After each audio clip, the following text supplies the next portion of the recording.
thinking about what your property is worth, you go online, you go on realestate.com, you Google your address, it gives you a price. Can you rely on that price? We're going to talk about it today. Stay tuned.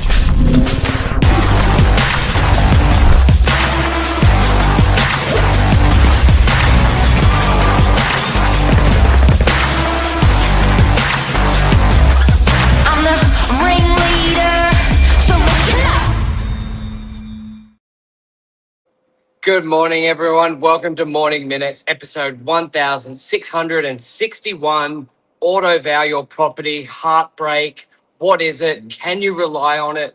Let's talk about it. Mark, the Auto Vow is sort of the new craze phenomenon. That's pronounced very incorrectly. But there's a lot of websites offering it. You've got Combank, type it into Google, there will be a price. REA. Yeah. Like before, you used to have to call an expert to get a price on a property, but now you can just Google it and get a price. But we've heard some shocking stories about that. We've also, in the process of marketing a property for sale, we've had people come through the open home and say, well, I Googled that address and it says it's only worth 1.1, you're guiding 1.3. So what's going on here? How do they, first of all, what is an auto vow? How does it work? Can it be relied upon? I think it all comes from the intention from consumers that own a property. And they all love to know where they're sitting in the marketplace. They're guessing in their brain. They're looking at comparison sales. When they're behind the keyboard and they're a keyboard ninja, then they're saying, okay, let's have a look at the address. I'm going to go down for you. Yeah, Let's have a look at the address and see exactly where we think it sits in that marketplace. So the problem is when people start relying on that.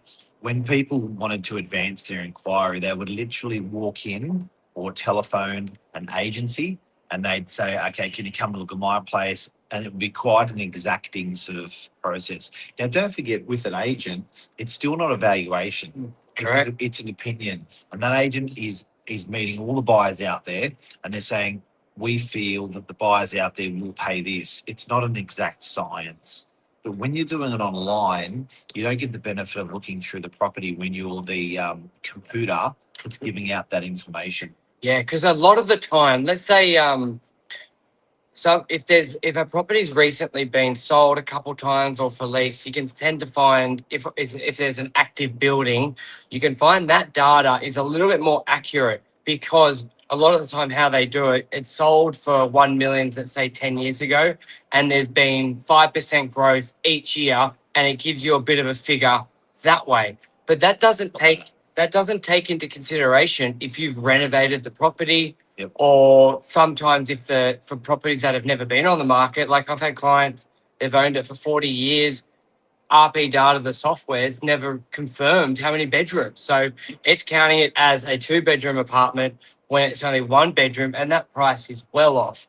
And so it can be very inaccurate.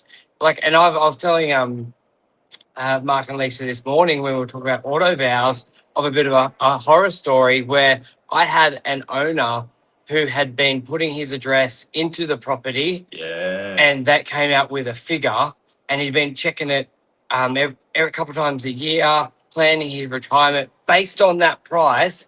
I get to the property doing a presentation. I say the property is worth 300,000. And he goes, but the auto vows it's been saying it's worth 1.2 million. And I was like, oh no, one, commercial's even less accurate than residential.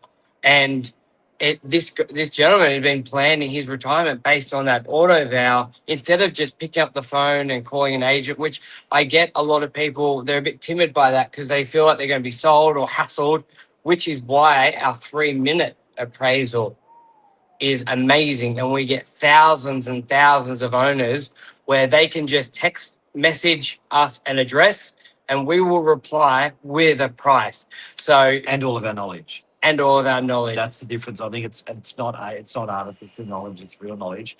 The thing is, why this has become such a huge thing and a big attraction for people out there, and people actually don't know this.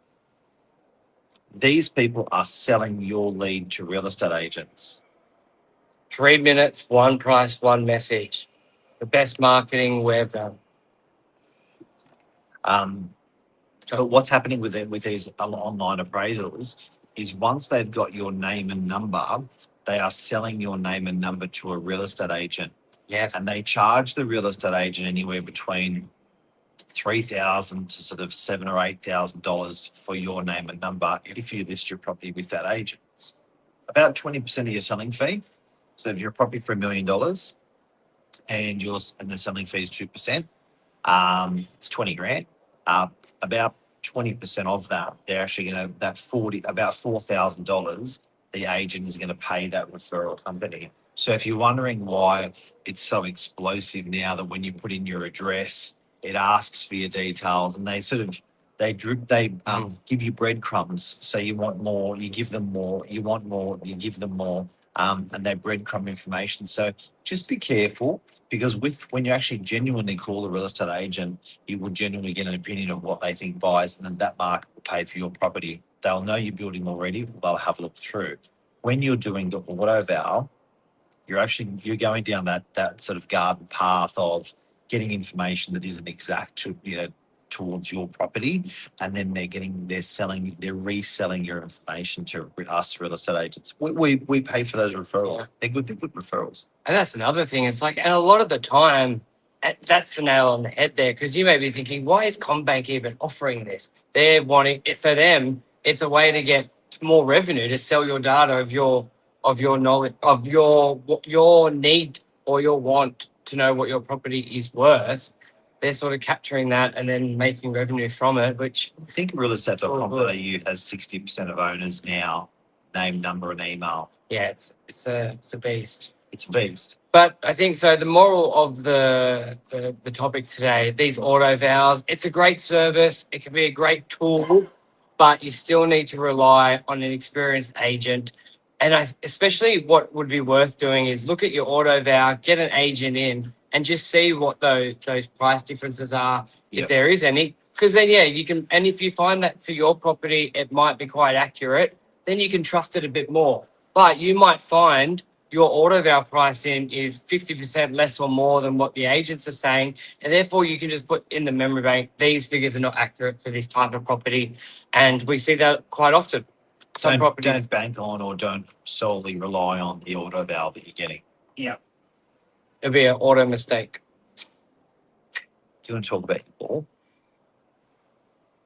Mark wanted my ball, and I said, this is my ball. I'll bring you one next week. He's doing a podcast video. He drops his ball and he decides to pick up the ball over the podcast. Yeah, because I didn't want anyone to trip over in the back. There were all the people watching and listening to us. Carries balls and bounces balls. Yeah. Thank you. He offered me a ball today. He wanted to play with my ball. Have a great day, guys. Thanks, guys. See ya. Bye.